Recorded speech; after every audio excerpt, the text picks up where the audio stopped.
Hello दोस्तों, स्वागत है एक बार फिर से संडे होस्ट 94 चैनल पे आपका तहे दिल से। आज की कहानी विक्रम और बेताल की एक रहस्यमयी कहानी है जो कि शापित महल के बारे में है। एक बार की बात है, राजा विक्रमादित्य ने बेताल को पकड़ने का प्रण लिया। बेताल ने अपनी आदत के अनुसार विक्रम को एक नई कहानी सुनाने की ठानी। उसने कहा, राजा विक्रम, मैं तुम्हें शापित महल की एक रहस्यमयी कहानी सुनाता हूँ। अगर तुमने बीच में बोलने की कोशिश की तो मैं उड़ के वापस अपने पेड़ पर चला जाऊंगा। विक्रम ने सहमति दी और बेताल की कहानी सुनना शुरू किया। बहुत समय पहले एक दूर राज्य में राजा चंद्रसेन का शासन था।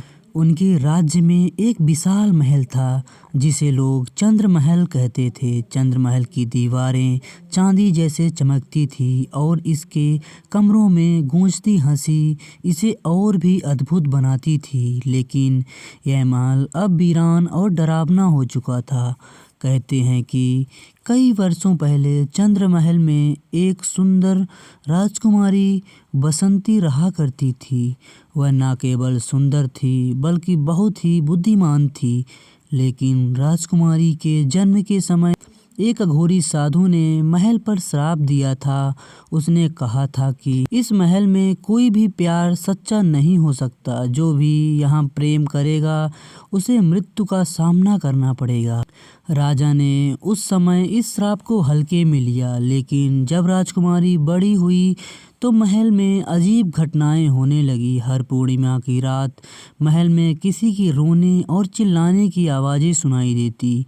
जो भी उस आवाज़ों की तरफ गया वह फिर कभी वापस नहीं आया।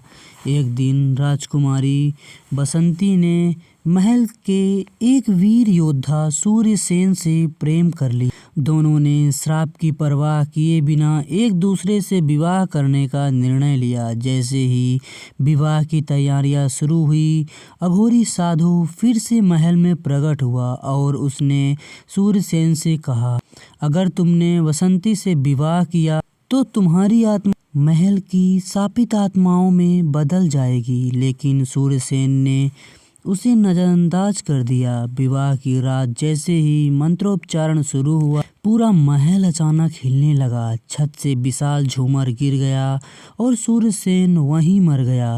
राजकुमारी बसंती ने अपनी मृत्यु तक उसी महल में रहने का निर्णय लिया।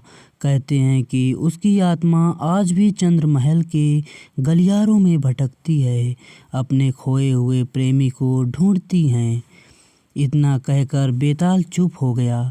उसने विक्रम से पूछा, राजा विक्रम, बताओ, सूर्यसेन और बसंती ने श्राप की परवाह ना करके प्रेम विवाह किया। क्या उनका यह निर्णय सही था? अगर हाँ तो क्यों? अगर नहीं तो क्यों? विक्रम ने थोड़ी देर सोचा और कहा, बेताल, प्रेम ना तो सही होता ना ही गलत। वह एक भावना है जो दिल से आती है। सूर्यसेन और बसंती ने अपने दिल की सुनी।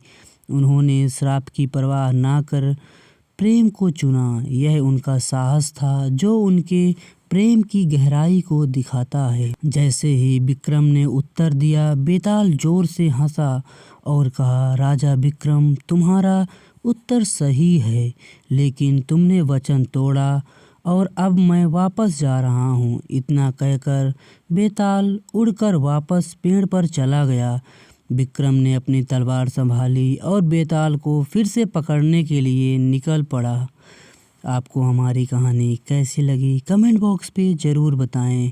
हमारी कहानी आपको पसंद आई हो तो मेरे चैनल को लाइक, शेयर, सब्सक्राइब करें। मिलते हैं एक और रहस्यमय कहानी में, तब तक के लिए बाय बाय।